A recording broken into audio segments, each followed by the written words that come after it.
యుద్ధం అనివార్యమైతే ధర్మంతో చేయాలి. శాంతి సాధ్యమైతే యుద్ధాన్ని పూర్తిగా నివారించాలి. నిజమైన విజయం శత్రునాశనం కాదు, శాంతి స్థాపన. యుద్ధం చివరికి విజయం తెచ్చినా శాంతి తీసుకురాదు. ద్వేషం, అహంకారం, లోభం వల్ల సమాజం నాశనమవుతుంది. నిజమైన విజయం ధర్మం, క్షమ, శాంతితోనే ఉంది. ఇది నేను చెప్పిన మాటలు కాదు, మన మహాభారతం మనకు నేర్పిన యుద్ధనీతి. కానీ ఈరోజు ప్రపంచంలో ఏ మూల చూసినా యుద్ధాలే కనిపిస్తున్నాయి. రష్యా ఉక్రెయిన్ యుద్ధం ఇప్పటికీ కొనసాగుతూనే ఉంది. గాజాలో యుద్ధం కొలిక్కి వచ్చిందనుకునే లోపే పాకిస్తాన్ ఆఫ్ఘనిస్తాన్ యుద్ధం మొదలైంది. ఇది చాలదన్నట్టు ఇప్పుడు అతిపెద్ద సంగ్రామం ఆరంభమైంది. ఇరాన్పై అమెరికా బాంబుల వర్షం కురిపిస్తోంది.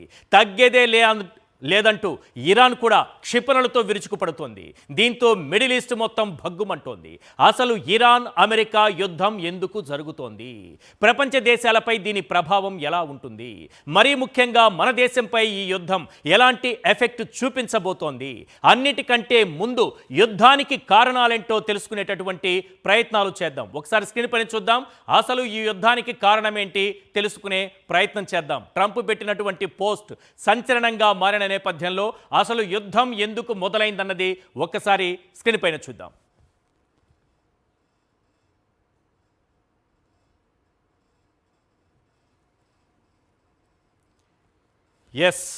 ఇరాన్ దాడి చేస్తున్న దేశాల గురించి ముందుగా నేను చెప్పాలనుకుంటున్నాను. ఆ తరువాత అసలు ఎందుకు యుద్ధం మొదలైందన్న అంశాలని కూడా మనం చూద్దాం. ఇక్కడ చూస్తున్నాం ఇరాన్ దాడి చేస్తున్న దేశాలు. ఇరాన్ పైన అమెరికా అండ్ ఇజ్రాయిల్ దాడి చేస్తున్న నేపథ్యంలో ఇరాన్ కొన్ని దేశాలపైన దాడి చేస్తోంది. ఇరాన్ దాడి చేస్తున్నటువంటి దేశాలు ఒక్కసారి ఇక్కడ చూడండి. Syria, Cyprus, Jordan, Saudi Arabia మనకి ఇక్కడ కనిపిస్తున్నాయి చాలా క్లియర్గా. కువైట్, బహ్రెయిన్, దుబాయ్, ఖతార్, వీటన్నింటిపైన దాడులు చేస్తోంది. ఇరాన్ రహస్యంగా అణు కార్యక్రమం చేపడుతుందనేది అమెరికా ఆరోపణ.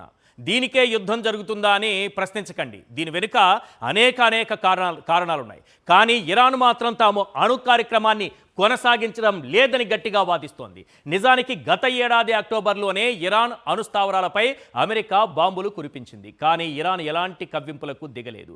అక్కడి నుంచి వార్నింగులు, చర్చలు నడుస్తూనే ఉన్నాయి. మొన్నటికి మొన్న జరిగినటువంటి చర్చలు కొలిక్కి వచ్చాయని అనుకుంటున్న సమయంలోనే అలాంటి సంకేతాలు వెలువడుతుంటే మరోవైపు ఉరుములేని పిడుగుల యుద్ధం మొదలుపెట్టింది అమెరికా. అంతేకాదు, వార్ స్టార్ట్ చేసిన గంటల వ్యవధిలోనే ఇరాన్ సుప్రీం లీడర్ ఖమేనీని హతమార్చింది. దీంతో ఇరాన్ గాయపడ్డ సింహంలా మారింది. ట్రంప్ చర్చలకు పిలిచినా వెళ్లేది లేదంటోంది.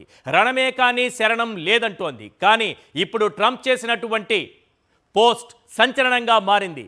ఇరాన్ తమతో చర్చలకు సిద్ధమని చెప్పినప్పటికీ కూడా తాను ఇప్పటికే చాలా ఆలస్యమైందని వాళ్లకు రిప్లై ఇచ్చానని కూడా అంటున్నారు. మొత్తానికి కథన రంగంలోనే తేల్చుకుందామంటూ ఇరాన్ క్షిపణుల వర్షం కురిపిస్తోంది.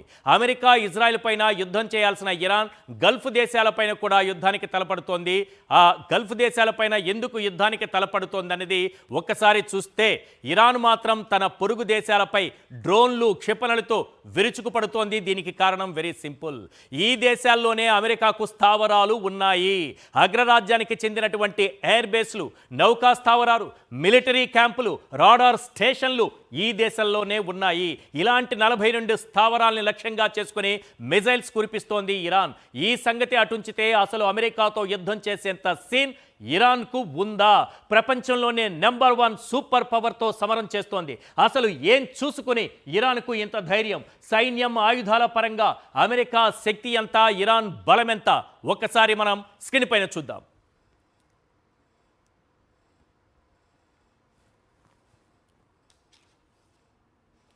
ఒక్కసారి మనం చూద్దాం. అమెరికా, ఇరాన్ పదాతి దళం, రక్షణ బడ్జెట్ కానీ, యుద్ధ విమానాలు కానీ, యుద్ధ నౌకలు కానీ, విమాన వాహన నౌకలు కానీ, యుద్ధ ట్యాంకులు కానీ, జలాంతర్గములు కానీ, యుద్ధ వాహనాలు కానీ ఏ దేశం వద్ద ఏ స్థాయిలో ఉన్నాయన్నది అమెరికాను, ఇరాన్ని మనం పోల్చి చూసినప్పుడు స్క్రీన్ పైన ఒక్కసారి చూడండి. పదాతి దళం 13,28,000 మంది సైన్యం అమెరికా దగ్గరుంటే ఇరాన్ దగ్గర 6,10,000 ఉంది. నెక్స్ట్ రక్షణ బడ్జెట్ ఒక్కసారి చూద్దాం. ఏ దేశం ఏ రకంగా రక్షణ కోసం బడ్జెట్ను కేటాయిస్తున్నాయని చూస్తే అమెరికా $895 బిలియన్ రక్షణ బడ్జెట్గా ఉంచితే ఇక్కడ మనకు కనిపిస్తోంది ఇరాన్ $15.4 బిలియన్ ఏ మాత్రం కూడా పోలిక లేని విధంగా మనకు కనిపిస్తోంది. ఇక యుద్ధ విమానాల సంఖ్య ఒక్కసారి చూడండి, 13,032 అమెరికా వద్ద ఉన్నాయి.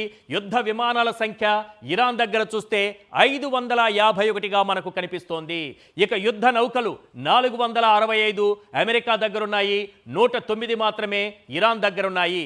విమాన వాహక నౌకలు 11 ఉన్నాయి యుఎస్ఏ దగ్గర. ఇక మనకు ఇరాన్ దగ్గర చూస్తే అలాంటి విమాన వాహన నౌకలు అన్నవి జీరోగా కనిపిస్తోంది. ఒక్కటంటే ఒక్కటి కూడా ఇరాన్ వద్ద ఉన్నట్టుగా మనకు ప్రస్తుతం అందుతున్నటువంటి సమాచారం ప్రకారం చూస్తే జీరో కనిపిస్తోంది ఆ నెంబర్. నెక్స్ట్ యుద్ధ ట్యాంకులు 4,666 అమెరికా వద్ద ఉన్నాయి, 2,675 ఇరాన్ దగ్గరున్నాయి. ఇక జలంతర్గాములు 66, 25 ఇరాన్. యుద్ధ వాహనాలు 4,09,660 ఉంటే ఇరాన్ దగ్గర ఉన్నవి 75,939. ఏ రకంగా చూసినా ఇరాన్ అమెరికాకు పోటీ ఇవ్వగలుగుతుందా అన్నటువంటి అనుమానాలు కలుగుతున్నాయి. రైట్. అదే సమయంలో అమెరికా ఇజ్రాయెల్ కలిసి దాడులు చేస్తున్న సమయంలో ఇరాన్ ఏ రకంగా ఎదుర్కొంటుంది అన్న అనుమానాలు వస్తున్న సమయంలో అసలు 4 వారాల పాటు వారాల తరబడి ఈ యుద్ధం కొనసాగుతుందా అన్న అనుమానాలున్న సమయంలో ఇప్పుడు ట్రంప్ పెట్టినటువంటి ఒక పోస్ట్ సంచలనంగా మారింది.